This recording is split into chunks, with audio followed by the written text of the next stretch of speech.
अगर मैं neural networks के फंडामेंटल्स की बात करूँ तो लेट्स से आपके पास कोई भी डेटा है, तो अब हमारे पास लेट्स से अज्यूम कर लो कि कोई भी मल्टीपल इनपुट्स हैं, तो वो जाएंगी इनपुट्स के अंदर वैल्यूज़, और हम क्या करते हैं कि स्टार्टिंग में वेट्स को इनिशियलाइज़ करते हैं। अब ये वैल्यूज़ कोई भी रैंडमली इनिशियलाइज़ कर सकते हो या कोई भी वैल्यू 0 से 1 की रेंज में दे सकते हो। अब क्या होता है कि जो हमारी इनपुट्स होती हैं हम उनको वेट के साथ मल्टीप्लाई करते हैं और हमारे पास एक वैल्यू होती है जिसको हम एक एक्टिवेशन फंक्शन से पास कर रहे होते हैं। अब इसके लिए मल्टीपल एक्टिवेशन फंक्शंस होते हैं, जैसे रिलू, 10H, सिग्मॉइड, सॉफ्टमैक्स। तो हम डिपेंड कर रहे होते हैं अपनी प्रॉब्लम्स और अपनी सॉल्यूशन के अकॉर्डिंगली कि हमें क्या रिटर्न चाहिए एट दी एंड, तो हम उसको यूज़ कर रहे होते हैं। अब मज़े की बात ये है कि जब हमारे पास ये सारी कंप्यूटेशन हो जाती है तो हमारे पास एक वैल्यू निकलती है जिसको हम बोलते हैं कि ये हमारे मॉडल ने प्रिडिक्शन कर दी। सीन ये हो रहा होता है कि जो हमारे मॉडल ने प्रिडिक्शन की है, तो हमारे पास जो एक्चुअल डेटा होता है जो हमने इनपुट में भेजा होता है, तो वहाँ पे भी हमारे पास एक्चुअल या असल आंसर जो होता है वो पड़ा होता है डेटा के अंदर। तो हम क्या करते हैं कि उस आंसर को पिक करते हैं और जो हमारे पास मॉडल का आंसर होता है उसको माइनस कर देते हैं। देन हम आइडिया लगाते हैं कि ये जो मॉडल ने प्रिडिक्शन की है वो कितनी ज़्यादा गलत है, ये कितनी ज़्यादा एक्यूरेट है, क्योंकि वो वैल्यू आ जाएगी।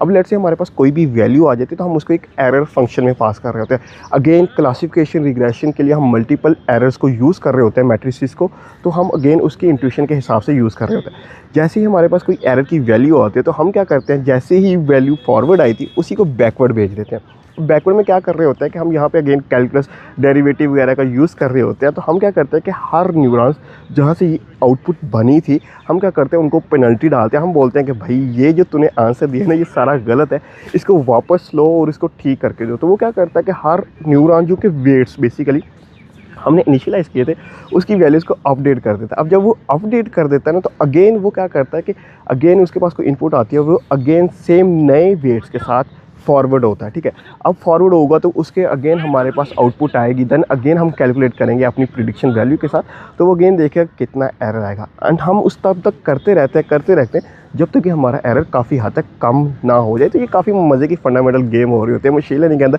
अगर हम इसको विजुअली अंडरस्टैंड करने की कोशिश करें या अपने माइंड में इसको एक फ्लो बनाएं, तो ये काफ़ी मज़े का बन रहा होता है। तो अक्सर लोग बहुत ज़्यादा मशीन लर्निंग से डर रहे होते हैं, लेकिन ये इतनी मज़े की चीज़ है ना कि अगर आप इसको इंट्यूशन से समझने की कोशिश करो ना, तो आपको काफ़ी ज़्यादा मज़ा आएगा। तो होपफुली आपको मशीन लर्निंग फंडामेंटल या न्यूरल नेटवर्क का फंडामेंटल समझ में आ गया होगा कि किस तरह वर्क कर रहा होता है। तो मिलते हैं नेक्स्ट वीडियो में, तब तक के लिए बाय बाय।